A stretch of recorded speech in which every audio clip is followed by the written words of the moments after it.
가면 내가 그를 너희에게 보내리니.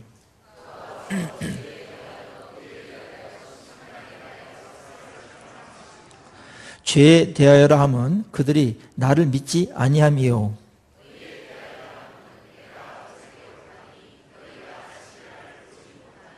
심판에 대하여라 함은 이 세상 임금이 심판을 받았음이라.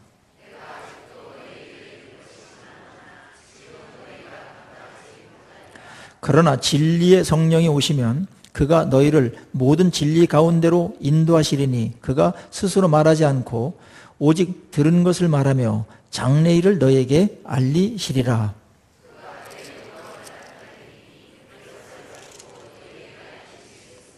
같이요. 무릇 아버지께 있는 것은 다 내 것이라. 그러므로 내가 말하기를 그가 내 것을 가지고 너에게 알리시리라 하였노라. 아멘.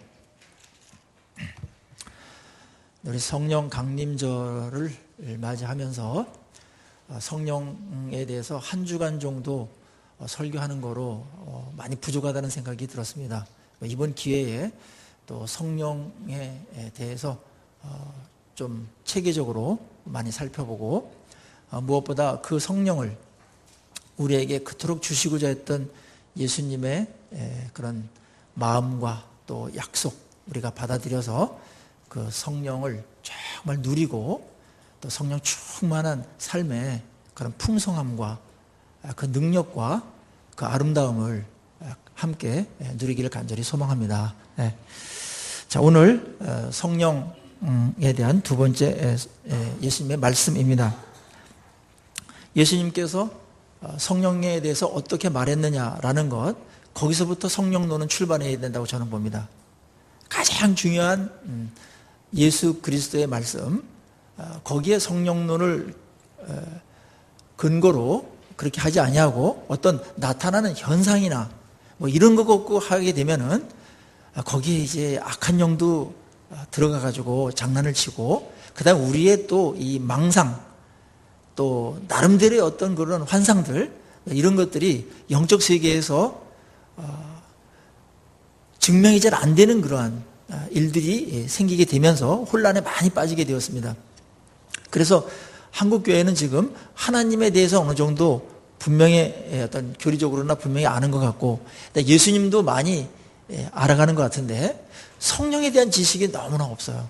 근데 예수님은 그토록 내가 가는 게 유익하다 할 정도로다가 성령님을 그토록 강조하시고 우리에게 주시고자 하셨는데, 정작 성령이 주도하는 시대가 딱 됐는데 성령에 대해서 무지하거나 또 성령에 대한 그런 잘못된 인식, 어떤 성령 운동, 이런 것들이 성령 시대에 많은 어려움들을 겪게 되면서 한국 교회가 어느 한 부분에서 굉장히 병들어 있고, 또 성령을 통해서 주시고자 했던 그 놀라운 열매라든지 아름답고 향기로운 이런 생명의 어떤 열매들이 미흡하게 나타나는 이런 부분들은 우리에게 안타까움이 아닐 수가 없는 겁니다.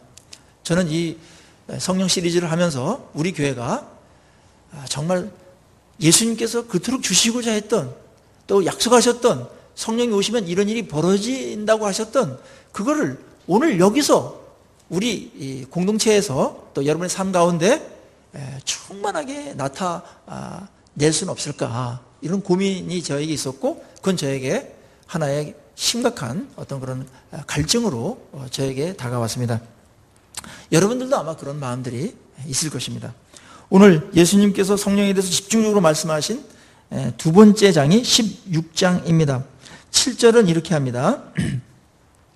내가 너희에게 실상을 말하는데 내가 떠나가는 것이 너에게 유익이라.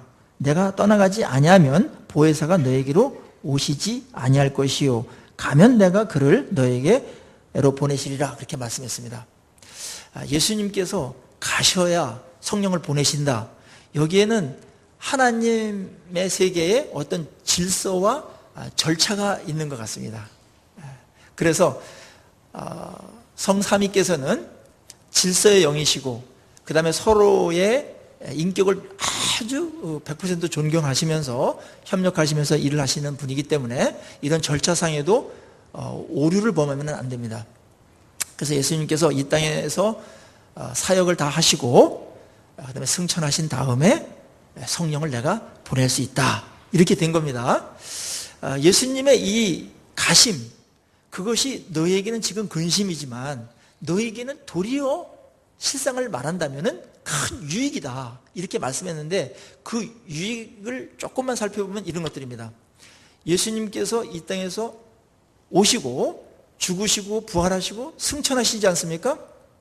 승천하시면 어떤 일이 벌어지냐면 예수님의 육적인 한계, 그 다음에 죄의 짐을 짊어지고 죄를 해결하러 온 그런 초라한 종의 모습, 그거로부터 이제 모든 일을 완성하셨기 때문에 승귀하시는 것입니다. 그분의 영광스러움, 그분의 전능하심, 그분의 만왕의 왕되심, 그분의 권세, 그분의 통치력, 이런 것들이 완전히 100% 복권하시는 것이기 때문에 예수 그리스도께서 모든 사역을 마치고 승천하시는 것이 너에게 유익이다, 알고 보면은 그렇다는 얘기입니다. 그리고 예수님께서 이제 하늘 보좌로 가신 다음에 고난이 생기는데, 그 중에 고난 중에 하나가 성령님을 보내시는 그런 또 고난도, 뭐 고난이라는 게 인격 사이에서 정확한 용어는 아닐 수 있겠지만은 내가 보낼 수 있다, 이런 것입니다. 성령님을 보낼 수 있다. 모든 이제 절차가 나에 의해서 완성됐기 때문에, 그리고 내가 승귀하는 것까지 절차이기 때문에 그 다음에 그거를 맡아서 성령께서 그 일들을 감당하게 하실 것이다, 그렇게 말씀하시는 것입니다. 그래서 예수님께서 돌아가시는 것, 승천하시는 것은 이 두 부분에서도 굉장히 중요한 것이고, 그 다음에 또 다른 하나는 이겁니다. 예수님께서 부활하셔가지고 승천하시지 않습니까? 그렇게 됐을 때 많은 사람들이 예수님이 누군가를 실제로 알게 됩니다. 육체로 이렇게 초라하게 오셨을 때는 누구도 잘 알아보지 못했어요. 그 권세라든지 영광이라든지 그 어미함과 장엄함과 만왕의 왕된 이게 그분에게 아주 극도로 이렇게 절제되어서 오셨기 때문에, 역할이 달랐기 때문에 그분을 눈으로 이렇게 봐가지고 그분을 알아보지는 못할 정도로 이렇게 오셨습니다. 그렇지만은 승천하신 다음에는 그분이 만왕의 왕이었구나, 이 육체로 보였던 그런 초라한 그 젊은 예수라는 분이 보통 분이 아니었구나, 그분이 만왕의 왕이고 하나님이었구나, 그거를 많은 사람들이 인정하게 되는 겁니다. 그리고 그분이 부활하시고 승천하심으로 인해서 그분의 말씀이 정말 옳았다, 그게 입증돼 버리는 겁니다. 그러니까 십자가로만 죽으시고 끝났다면 그분의 말씀이 옳았나? 이렇게 회의를 가질 수밖에 없어요. 그건 아름다운 사건일 수는 있지만은, 그런데 그분이 죽으셨다가 부활하시고, 그것도 대단한 거지만은 또 승천까지 하셨다. 그거는 이 땅에서 그분이 말씀하신 그 모든 것들이 의로움이고 진리라는 것을 입증하는 것입니다. 그리고 그분의 구원 사역이 완벽히 이루어졌음을 이제 승귀하심으로써 선포하시는 것이거든요. 그래서 내가 이 땅에 있어서 너희들 돕는 것도 유익이겠지만은 실상은 내가 가는 게 이런 많은 부분에 있어서 너희들에게 훨씬 더 유익하니까 근심하지 말고, 성령을 내가 보내시기 때문에 그 성령이 내가 했던 그 일을 더 능력 있게, 더 광범위하게, 시공을 초월해서 그렇게 하실 것이다, 그렇게 계속 말씀하고 있는 겁니다. 자, 예수님께서 성령에 대해서 본격적으로 8절부터 다시 거론합니다. 그가 와서, 성령님이 오셔서 하는 일, 주된 사역이 있어요. 그것이 뭐냐면 죄에 대해서, 의에 대해서, 심판에 대해서 세상을 책망하시리라 그랬습니다. 세상을 책망하는 일을 성령께서 하십니다. 이게 예수님께서 보내신 성령님의 주된 사역 중에 핵심 사역 중에 하나입니다. 세상은 어떤 이런 공간이 아니고, 성경에 세상이라는 단어를 많이 쓰지 않습니까?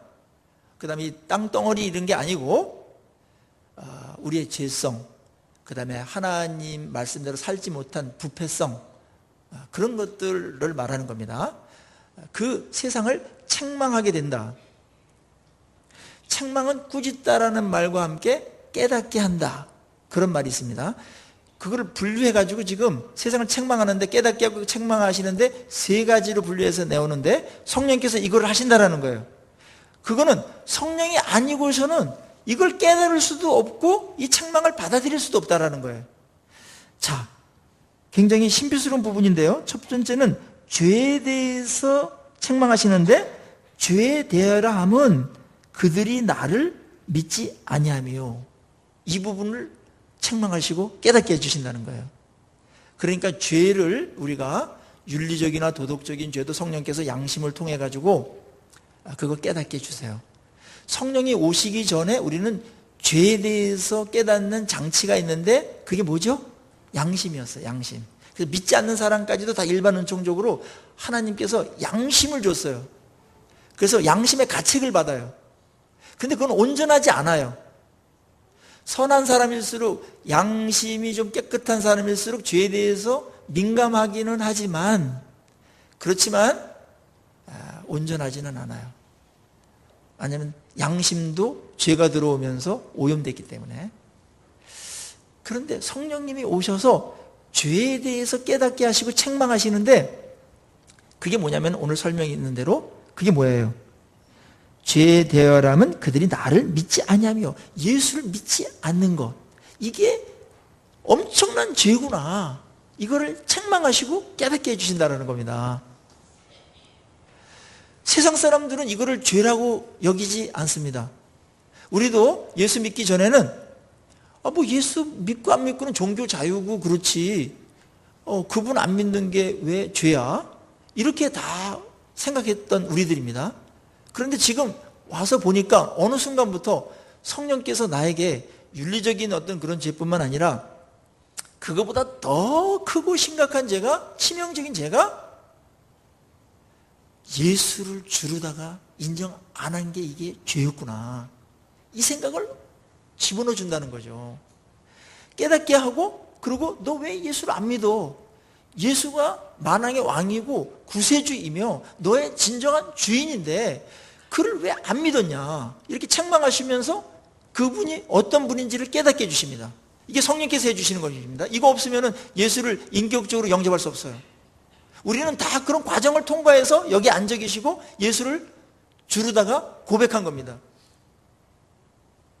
자, 그렇다면 예수님을 주르다가 믿지 않는 게 왜 그렇게 큰 죄인가? 설명이 조금 필요할 것 같죠? 이렇게 보십시다. 집에 아버지가 계신데 분명히 살아계세요. 돌아가신 것도 아니에요.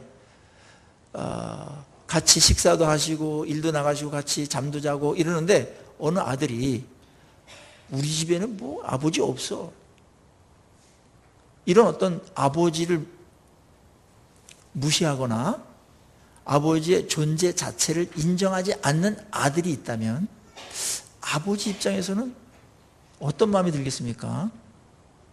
그거보다 더 심각한 불효는 없어요. 조금 뭐 아버지 말 안 듣고, 그 다음에 아버지께 뭐 대꾸하고 말대꾸하고, 아버지 뭐 조금 속상하게 하고 일 저지르고 이러는 것보다, 그거는 아버지를 인정하면서 하는 거예요. 그래도. 그런데 아버지 존재 자체를 인정 안 해. 가장 큰 죄 아닙니까? 예수 그리스도께서 이 우주를 만드시고 지구를 만드시고 우리를 만드시고 이 땅에 보내시고 뿐만 아니라 섭리하시고, 그 다음에 우리를 죄와 사망에서 대가를 지불하고 사셨어요. 핏값을 주고 사셨어요. 생명을 지불하고 우리를 사셨어요. 그리고 구원해 내셨어요. 그런데 그분을 인정을 안 해. 그게 무지이든 일부러 그러든 엄청난 죄입니다. 그것만큼 예수 그리스도에게 죄를 더 크게 지을 수 없어요. 존재 자체는 인정하면서 뭘 죄를 짓는 건 그래도 난 겁니다. 그런데 존재 자체가 마치 없는 것처럼 분명히 인격적으로 살아계시고 이 모든 것들을 다 관장하시고 거기다 지극정성으로 사랑하시고 다스리는 왕이시면서 창조주신데 그분을 인정 안 한다? 그거는 그분 입장에서 보면은 엄청나게 무시를 당하는 겁니다. 그게 죄라는 건데요. 옛날에는 이거 죄인지 몰랐어요. 근데 성령이 오셔서 죄에 대하여라 하면 너희들이 주를 믿지 아니하며, 이거 알게 해주신다는 거예요. 가장 큰 죄. 여러분들 예수를 안 믿는 것이 가장 큰 죄로 그렇게 인식하십니까? 네. 우리는 유교 사회에 살고 있기 때문에 예수를 주로 인정 안 하는 게 그렇게 큰 죄라는 생각을 많은 사람들이 못해요. 그냥 뭐 주일 어기고, 그 다음에 뭐 말 실수하고, 뭐 11조 떼먹고, 뭐 이러는 것만 큰 죄로다가 여기는 쪽으로다가 한국 교회가 그렇게 교육을 시켰어요. 그런데 본질은 뭐냐면 예수님을 주로 인정하지 않는 그런 것이 가장 큰 죄라는 것을 성령이 책망하시고, 너 그러면 안 된다.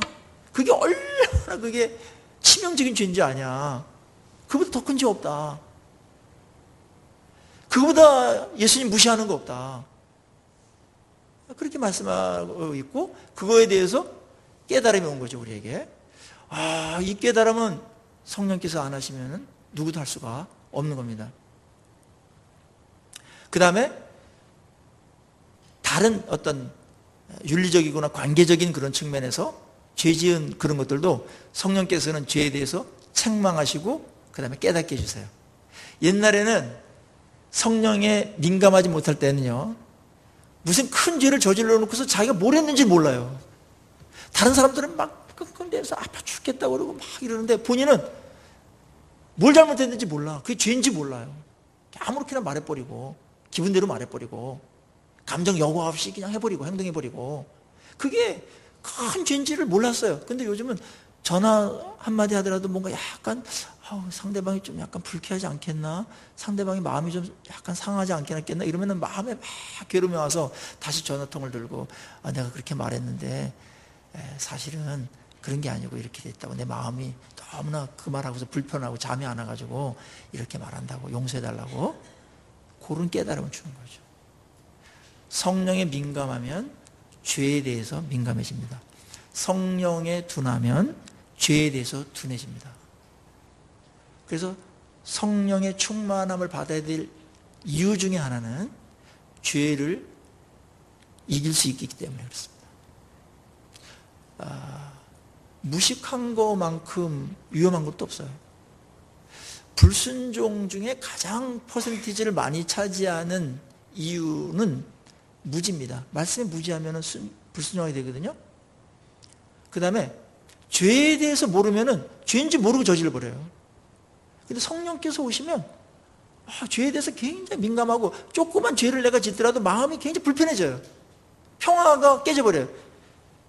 성령께서 오셔서 우리에게 주시는 것은 평화를 주시는 건데, 죄가 들어오면 성령하고 안 맞아요. 이게 갈등이 생겨요. 성령하고 안 맞아요. 그 갈등이 생기는 것은 꾸짖는 것이고, 그 다음에 깨달으라는 것입니다. 여러분들 요즘에 성령 받으셔서 예수님을 믿고 난 다음에 죄에 대해서 민감하십니까? 이게 죄네. 이러면서 우리가 아주 혐오해야 됩니다. 그 죄를 아주 이렇게 말할까 구역질 나게 막 이렇게 만드는 게 성령님이십니다. 근데 성령이 빠져나가면 그게 짓고, 그렇게 되면은 성령님이 우리 안에 내주에 계시는데 근심하세요. 야, 내가 여기 이렇게 있는데 이런 오물 같은 걸 막 뒤집어 씌우나. 그러면서 성령이 굉장히 근심하십니다. 말 함부로 하는 거, 생각 없이 막 뭐 처리하는 거, 배려 없이. 성령이 근심하세요. 엄청나게 근심하세요. 그리고 성령께서 말씀을 해줘요. 책망해줘요. 그 은혜죠. 설교를 통해서든 아니면 가만히 생각해 보니까 이래야 되는데 이랬어. 이래서 사과가 나와야 돼요. 그건 성령께서 하시는 건데, 가만히 생각해 보니까 잘못했어요. 근데 그걸 자존심이나 어떤 옥이나 어떤 분노나 그것 때문에 무시해버리고 묵살해버리면 성령님을 소멸하는 것입니다. 성령 우리 안에 들어오셔서 완전히 사라지진 않으세요. 근데 성령님을 묵살한다는 거죠. 성령께서 말씀하시는데 묵살한다는 거죠. 책망하시는데 성령님 입 다무세요. 성령님, 나도 성질 있어요. 나 내 멋대로 할 거예요. 이게 성령님을 소멸하는 겁니다. 성령을 소멸치 말며라고 그랬죠. 발전하게 되어 있습니다. 그래서 죄를 이렇게 책망하셨을 때 피하거나 정당화하지 마세요. 그것이 정직하지 않은 것일 뿐 아니라 성령님이 무시당하는 거니까요. 내가 인격적으로 이렇게 널 생각해가지고 말하고 또 너랑 내가 화목하게 지내기 위해 가지고 이거 좀 해결하라고 그랬는데 그게 그렇게 마음에 안 들고 그렇게 신경질 낼 일이냐? 성령님도 기분 상하세요. 인격이시기 때문에. 인격이시잖아요. 그리고 성령님은 더 기분이 상하실 수 있어요. 왜냐하면 그분 높은 분이고 언제나 오르시고 섬겨야 될 분인데 그분이 말한 거를 자기의 어떤 것들 때문에 묵살한다라는 것은 성령님이 무시를 또 당하는 또 부분이기 때문에 여러분들 성령께서 여러분에게 세미한 음성을 주실 때 책망하고 찌를 때 주님 저는 어떻게 해야 됩니까? 그 말씀을 제가 받습니다. 맞습니다. 주님은 오르시지만 이 부분에도 오르시네요. 주님 제가 시키는 대로 하겠습니다. 그래서 회개하시고 그러면 성령께서 너무나 기뻐하세요. 그렇게 성령님하고 아름다운 관계가 이어지기를 축원합니다. 두 번째는 의에 대하여라 함은 내가 아버지께로 가니 너희가 다시 나를 보지 못하며 이 의에 대한 설명을 조금 애매하다라는 생각이 들 정도로 말씀하셨죠? 근데 핵심이에요. 인간적인 의와 다르기 때문에 이게 의에 대한 이게 연결이 어떻게 되는 거야? 이럴 수 있거든요. 우리는 뭘 의롭게 된다라는 것은 선행을 한다든지 죄값을 치러야 된다든지 뭐 이런 것으로다가 이제 의롭다라고 말하거든요. 그런데 하나님의 의, 예수님의 의는 그게 아니고 내가 아버지께로 가니 너희가 다시 나를 보지 못하다. 이게 예수님의 의로움과 무슨 연관이 있습니까? 이 말은 서두에서 조금 말했지만 예수님께서 우리를 의롭게 하시기 위해서 모든 죄를 다 담당하셨잖아요. 십자가에서 그걸 담당하셨어요. 그래서 대속이라고 그래요. 그리고 예수님의 그 십자가의 사역과 우리를 의롭게 하는 그런 모든 말씀과 사역이 진실이다, 진리다. 그거를 입증한 게 뭐죠? 부활하심입니다.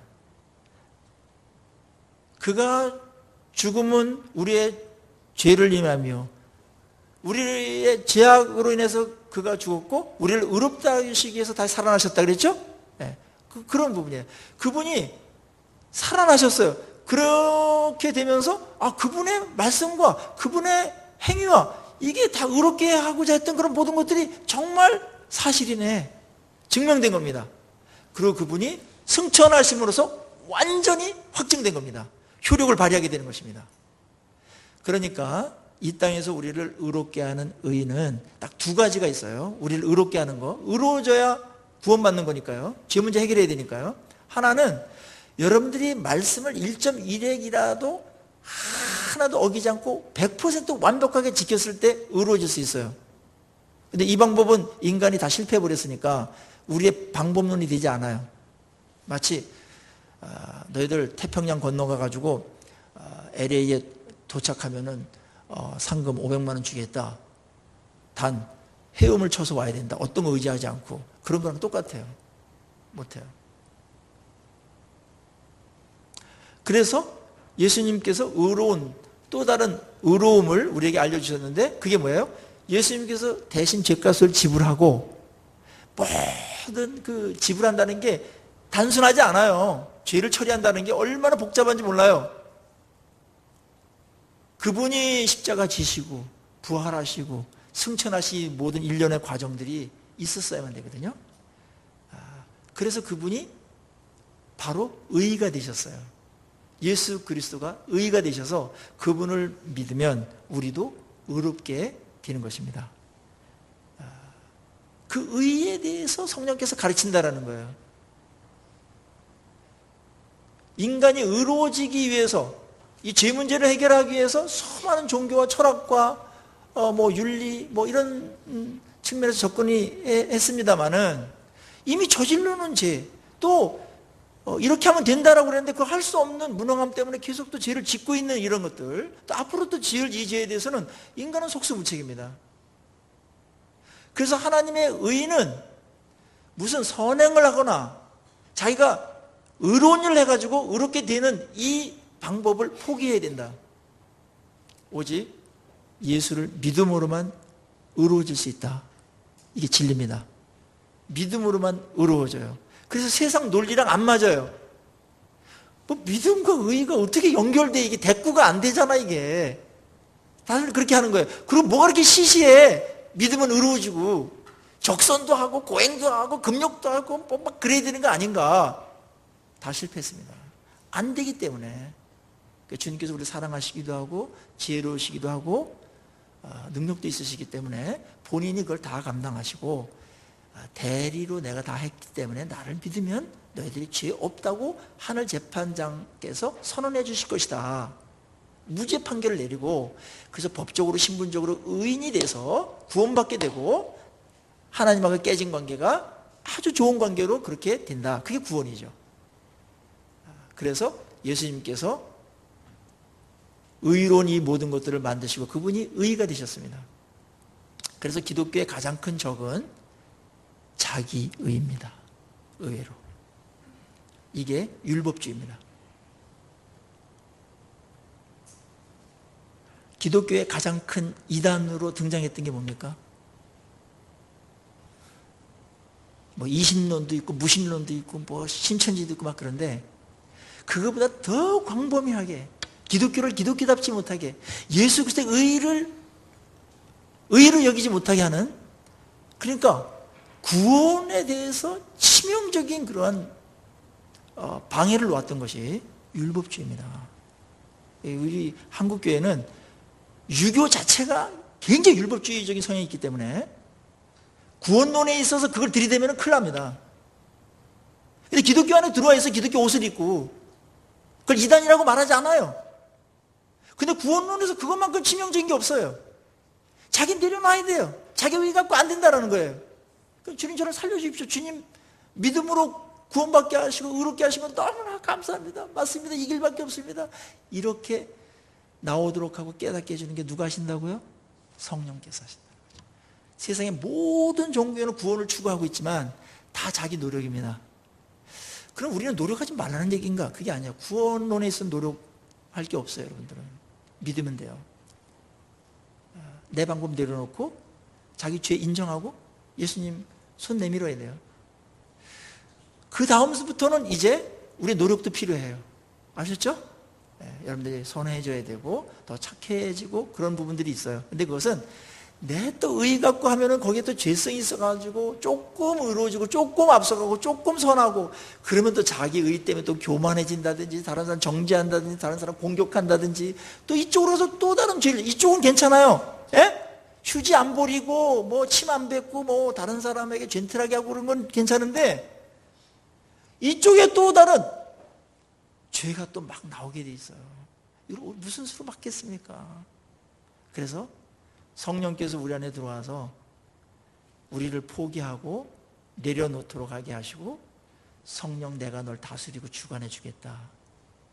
그렇게 해서 오시는 겁니다. 그렇지 않으면 진정한 성화는 일어나지 않습니다. 여러분. 그럴듯하게 보일 뿐입니다.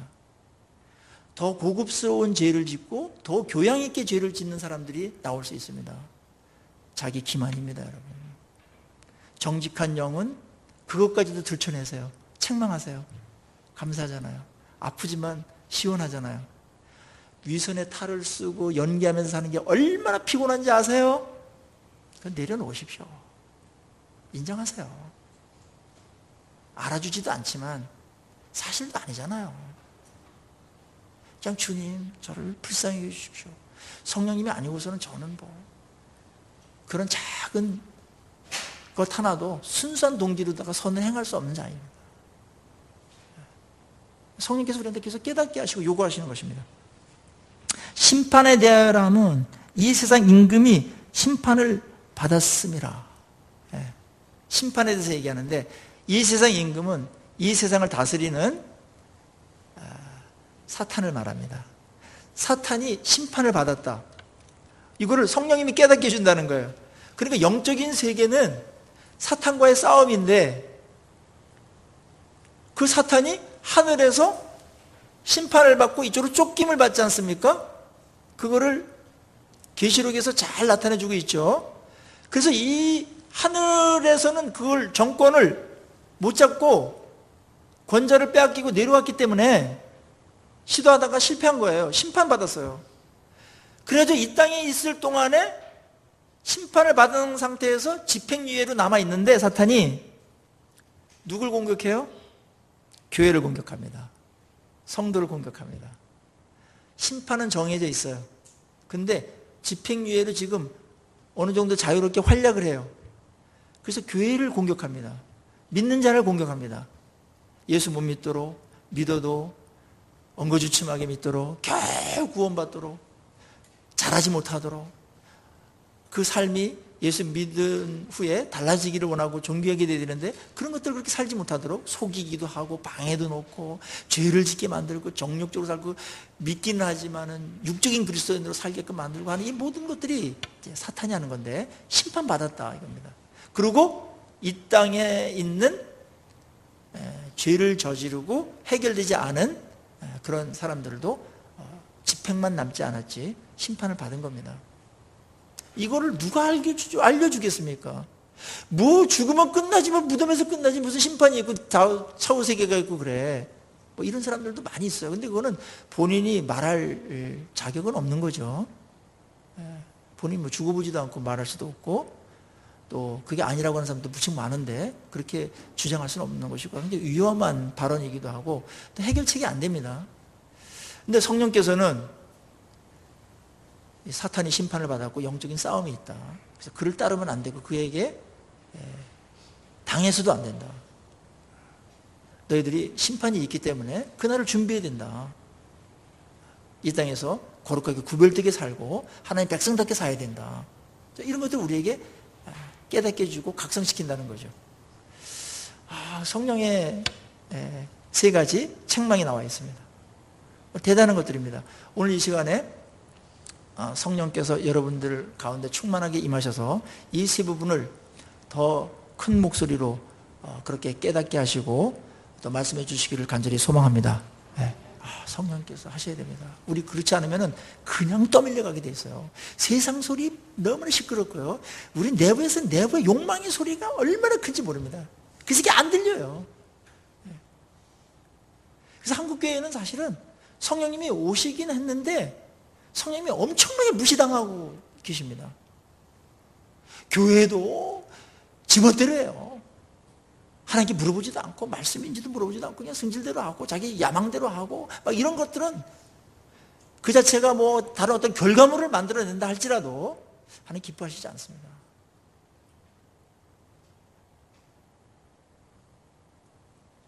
그래서 요한계시록에 7교회에 주님께서 오셔가지고 계속 말씀하시다가 맨 마지막에 후렴처럼 계속 반복하는 게 뭐예요? 귀 있는 자는 성령이 교회에게 하시는 말씀을 들을지어다.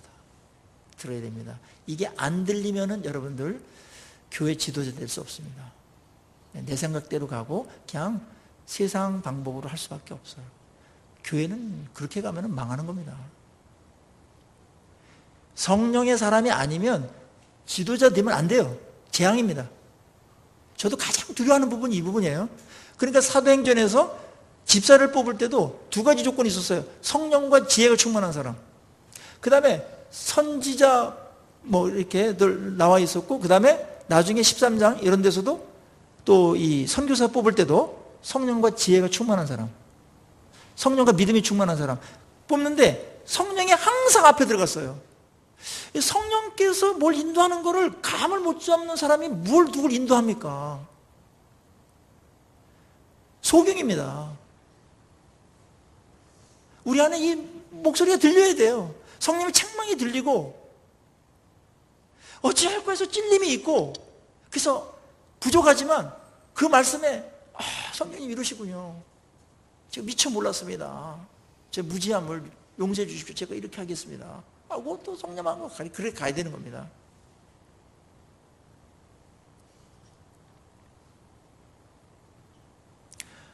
성령이 없는 예배 무의미합니다. 종교 유의입니다. 그래서 성령과 진리로 예배하는 자를 찾는다 그랬죠. 성령과 말씀이 예배의 핵심입니다. 그래야 예배가 예배될 수 있어요. 네.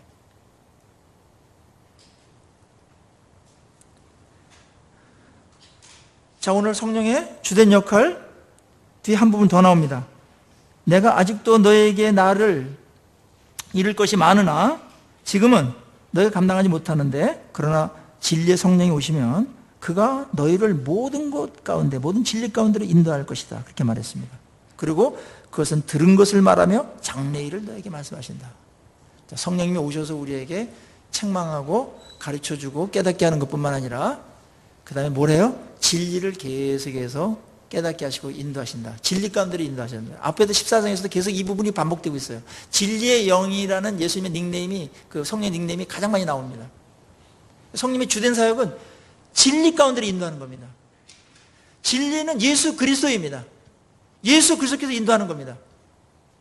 그분을 믿게 만들고 십자가를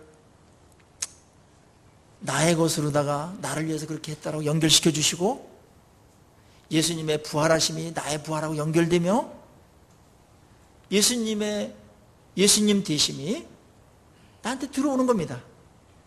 그래서 그분을 영접하게 만들고 그분을 믿게 만듭니다. 그분을 통해서 자라게 만듭니다. 그게 15장입니다. 15장이 샌드위치로 껴있어요. 성령론을 얘기하면서 예수님은 가지, 예수님은 나무고 우리는 가지죠? 그분께 붙어있게 하는 거예요. 예수님하고 아름다운 교제를 통해서 수액을 빨아들이는 겁니다. 그러면서 열매를 맺게 되는 거예요. 이거 성령께서 하시는 겁니다. 그리고 진리를 진리되게 합니다. 예수님을 닮게 만들기도 할 뿐만 아니라 그분의 말씀을 정말 깨닫기를 원합니다. 그분의 말씀을 이해하게 됩니다. 그리고 설교 시간이 세상적인 얘기도 아닌데 공감하고 끄떡 이렇게 하시고 받아들이시고 은혜 받게 되고 그런 모든 것들은 성령께서 하시는 줄로 믿습니다. 진리 가운데로 인도하십니다. 성령께서 너무 여러분들을 거짓이나 이런 데로 갈까봐 진리 가운데로 인도하세요. 그래서 거기서 정말 여러분의 삶이 거짓에 의해서 속임당하는 인생이 되지 않도록 여러분의 삶이 부도나지 않도록 성령께서 늘 깨우쳐 주십니다. 소극적인 측면에서. 그리고 진리 가운데로 여러분의 인생이 존귀하고 정말 아름답게 그렇게 형성되어져 나가는 이 모든 일들을 주도하시는 분이 성령님이십니다.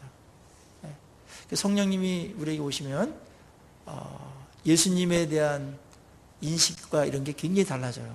그다음 진리에 대한 그런 태도도 굉장히 달라집니다. 오늘 거기에 14절에 보면 이런 말씀이 있어요. 그가 내 영광을 나타내리니 그랬죠? 성령님은 예수님도 알게 하시고 또 닮게 하는 그런 열망도 주시지만 예수님을 어떻게 하면 높일까? 예수님께 어떻게 영광을 돌릴까? 이런 놀라운 욕구를 주십니다. 소원을 주십니다. 그래서 성령님이 우리에게 충만하게 임하시면 소원이 바뀌어요. 옛날에 그냥 돈 벌고 그다음에 뭐 편안한 생활하고 뭐 자녀들 잘 되고 뭐 이런 것들이 우리의 뭐 건강하고 이런 것들이 소원이었는데 그것도 하나의 바람으로 남아 있기는 하겠지만 더 큰 소원이 생겨요. 소원이 바뀌는 것, 그게 사람이 바뀌는 겁니다. 예수님 중심으로 모든 질서가 재편됩니다. 그분이 초점이 됩니다. 근데 그분을 어떻게 높일 수 없을까? 그분이 영광 된다면 나는 어떻게 돼도 좋아. 이렇게까지 가는 겁니다. 그게 최고로 잘 사는 거거든요. 예. 여러분 가운데 정말 주님 영광만 된다면 나는 어떻게 돼도 좋아. 그런 마음이 여러분 마음에 강하게 일어나기를 주의 이름으로 축원합니다. 그거보다 더 잘 살 수 없어요. 우리가 무엇을 위해서 살아가느냐에 따라서 여러분의 삶이 평가되는데요. 온 우주에서 가장 가치 있는 것이 뭐가 있겠습니까? 그것은 주님을 영화롭게 하는 겁니다. 인생의 목적입니다. 그분을 영화롭게 할 때 우리 그 영광에 참여하고 그분이 우리를 또 높이고 사용하시고 이런 일들이 벌어지는데, 그게 안 이루어질지라도 피조물로서 나의 주를 높이려는 건 너무나 당연한 거예요. 그래서 그분 어떻게 영광 돌리게 할까? 주님 영광 돌리게 어떻게 할까? 내 삶을 통해서, 이걸 통해서, 이 기회를 통해서 어떻게 할까? 그게 그 사람 관심사이고 소원이에요. 그게 이루어지면 기쁘고 그게 안 되면 마음이 아파요. 안타까워져요. 성령의 사람입니다. 분명히 말했죠. 내 영광을 나타낸다, 그것입니다. 그래서 성령 충만할 때 이거 딱 보면 알아요. 누굴 높이는가? 자기 자신을 높이는가? 자기 자랑에 빠져 있는가? 자기 만족을 추구하는가? 아니면 주님의 영광을 추구하는가? 자기를 과시하는 데 관심이 많은가? 그때 존재감을 느끼고 그러는가?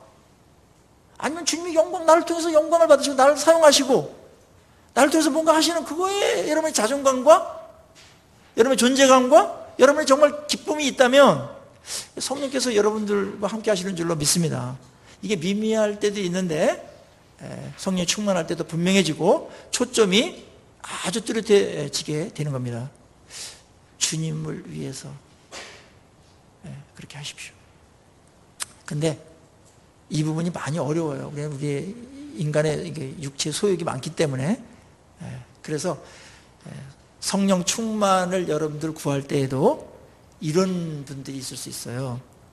주님, 저는 성령 충만을 구합니다. 왜냐하면 성령 충만 받아야 능력 있고, 그래서 일을 잘 되고, 그래야 인정받고, 그래야 나를 나타내고 내 존재감도 확인하고 그러니까요. 이런 쪽으로 가면은 성령이 근심하십니다. 거꾸로 가는 거니까요. 하나 영광 쪽으로 안 가는 거니까요. 아셨죠? 그래서 성령을 받을 때 가장 중요한 거는 뭐냐면, 성령 충만의 가장 기본적인 조건이 있어요. 까다롭지 않아요. 자, 성령께서 말씀하신 거 우리 같은 책 7장 37절 보세요. 요한복음 7장 37절, 38절, 39절 제가 읽겠습니다. 명절 끝날 곧 큰 날에 예수께서 서서 외쳐 이르시되 누구든지 목마르거든 내게로 와서 마시라.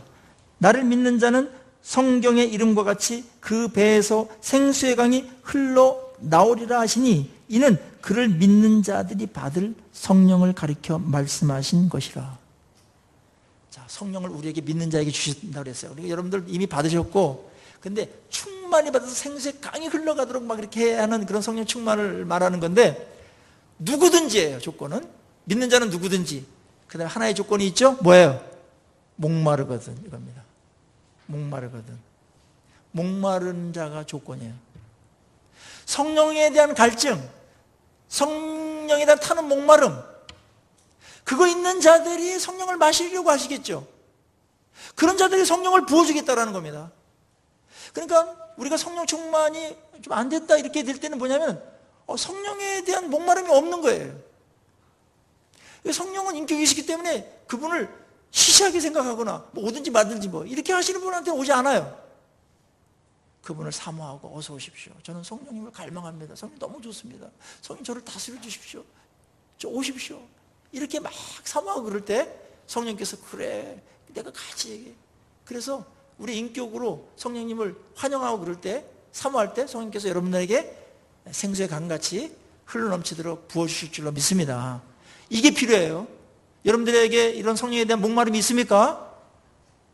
목마름 자체가 성령의 은혜예요. 많은 분들이 성령을 그냥 피상적으로 그냥 이렇게 이론적으로 그냥 관념적으로만 아는 분들이 많이 있는데 생명력이 없어요. 거기서 빨리 헤어나와야 됩니다. 사모하시면 됩니다. 하나의 조건을 제시하고 있어요. 성령님 저는 목마릅니다. 성령 갈망이 있습니다. 갈증이 있습니다. 매일 해야 됩니다. 마시는 건 매일 마셔야 되니까. 생명의 떡인 예수님하고 교제하면서 떡을 매일 먹으시고 영적으로 생명의 이 물인 성령을 늘 마셔야 됩니다. 그래야 여러분의 하루하루가 건강하고 생명력 넘치게 그렇게 유지되면서 진행될 수가 있는 겁니다. 성령님을 갈구하십시오. 그런데 갈구하는 그 목적이 여러분들이 은사 받고 능력 받아서 뭘 해가지고 내가 뭘 이렇게 드러나고 이게 목적이 아니고, 그런 분들이 성령님을 굉장히 갈망해요. 다른 사람들은 그냥 성령 갈망이 없어요. 목마름이 없어요. 성령이 있든지 말든지 이러면서 그냥 신앙생활 해요. 종교인입니다, 여러분. 아주 위험한 거예요. 그걸 위험하다고 말을 안 해요. 다 그러니까. 성령께서 우리에게 오시고 예수님께서 이토록 성령을 보내주시겠다 그러고, 그럴 때에는 그거는 절대적인 겁니다. 자, 우리가 이제 성령께 정말 나가야 됩니다. 성령의 목마름이 우리 교회 성도들 한 분 한 분 가운데, 우리 모임 가운데 그렇게 있기를 바랍니다. 그리고 예배 시간 딱 시작하기 전에 성령님 오시옵소서 하고 성령 갈망합니다. 채워주십시오. 이렇게 해야 됩니다. 그리고 성령님께서 물으세요. 너 왜 받으려고 그래 나를? 그럴 때는 뭐 능력 있고 뭐 이렇게 하려고요. 뭐 그렇게 가지 마시고 성령님의 제가 다스림을 받기 원합니다. 성령님께서 저의 모든 인격과 삶을 주관해주고 거기에 다스림 받기를 원합니다. 그래서 갑니다. 그래서 성령님께서 듬으로 주시는 그런 능력과 그걸 통해서 또 교회도 세우고 하나님 영광도 돌리고 하나님 나라 확장하는 데 쓰임 받고 싶습니다. 그렇게 가야 됩니다. 많은 사람들이 성령 충만을 기피하는 분들이 있어요. 능력 받고 은사 받고 성령이 주는 혜택에 대해서는 갈증이 있지만 성령 자체에 대해서는 갈증이 없다니까요. 여러분 어떻습니까? 그래서 성령의 역사가 미미한 겁니다. 우리 여기서 빨리 벗어나야 됩니다. 메마릅니다. 요즘 가뭄이 있으니까 다 시들시들하지 않습니까? 우리 영혼이 성령이 없으면 예외 없어요. 물이 없는데요. 시들시들합니다. 성령이 오시면 소나기처럼 오실 때 금방 회생해요. 시들시들하는 것도 성령 충만이면 금방 생생합니다. 네. 성령 자체를 사모하십시오. 그리고 그분의 다스림을 달게 받으십시오. 그걸 귀찮게 여기지 마세요. 성령이 주관하도록 맡기십시오. 그분이 하는 게 100배 납니다. 그분이 나를 다스리는 게 여러분이 옛 짤을 갖고서 용 쓰면서 하는 것보다 1000배, 10,000배 아름답고 결과도 좋습니다. 예수님께서 우리에게 성령을 보내주시고자 너무나 많은 말씀하셨습니다. 누구든지 목마르거든 내게 와서 마시라. 우리를 성령으로 초청하고 있는 이 초청에 여러분들의 반응은 무엇입니까? 같이 기도하겠습니다.